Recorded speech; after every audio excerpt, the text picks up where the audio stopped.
Inger Ashing. She's the CEO of Save the Children, and she now joins us now from Stockholm.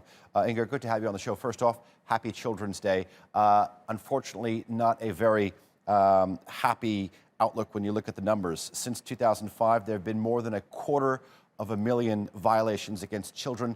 Those numbers have been verified by the United Nations. Almost half of them relate to either killing or maiming of children. This is not where we want to be in 2020. No, absolutely not. And I think that the important thing to realize is that the numbers are getting worse. So the situation for children are even, it's getting worse and worse every day. And when we look at the situation we have now with COVID-19, we also see a lot of implications of increased violence, increased conflict. So unfortunately, I think that in a year from now, we will stand here again and have even worse numbers if we don't act and do something together. Okay, you say that the situation is unfortunately getting worse. Could this be perhaps because we've had such a difficult year, because of the ongoing COVID-19 pandemic, that the reality of this increasingly alarming trend is being sort of swept under the proverbial rug? I think that we are launching a report today where we look at the situation in 2019. So when I talk about worsening numbers, I talk about between 18 and 19. So this was before the COVID situation. And what we can see is that we have a rise since the records began in mid-2000 and mid-2000. So we are looking from 2005 until now. And it's not just that the number of children who are living in conflict have been rising, because that is a fact. And we currently have around 426 million children living in areas affected by war and conflict. So every day we have a huge amount of children running the risk of being killed, maimed, abducted. And this is the reality for many, many children around the world. Okay. Yeah.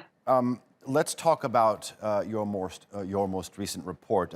You state that next year, 2021, will be critical for states and parties to conflict to take concrete actions to better protect and support children in conflict. What are these? Talk to us about that. I think in order for us to be able to change this trend and actually make sure that we protect children in conflict, we need to align behind the international agreements we have in place, because we do have quite a lot of laws in place, the Geneva Conventions, international humanitarian laws, etc. But what we see on the ground is that day out and day in, the armed actors don't stick to those rules and standards, which means that children go hungry, their schools and hospitals are bombed, they are recruited, kidnapped, or abused. So what is critical is that we cannot accept that, and that the perpetrators who are responsible need to be held to account.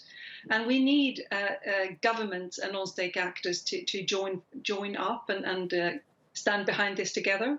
And it's a combination of making sure that we stick to the laws and regulations we already have, but also engaging in new initiatives to stop the war on children. And we do have some good examples. A couple of years back, countries engaged behind the Safe School Declaration, and 106 countries have signed that. And we see that in the countries that signed the declaration, the bombing of schools and hospitals have halved, but the ones that haven't, we see it doubled. So it's about the world getting together and realizing the challenge. And tomorrow, as we know, we have the big G20 meeting in Saudi Arabia.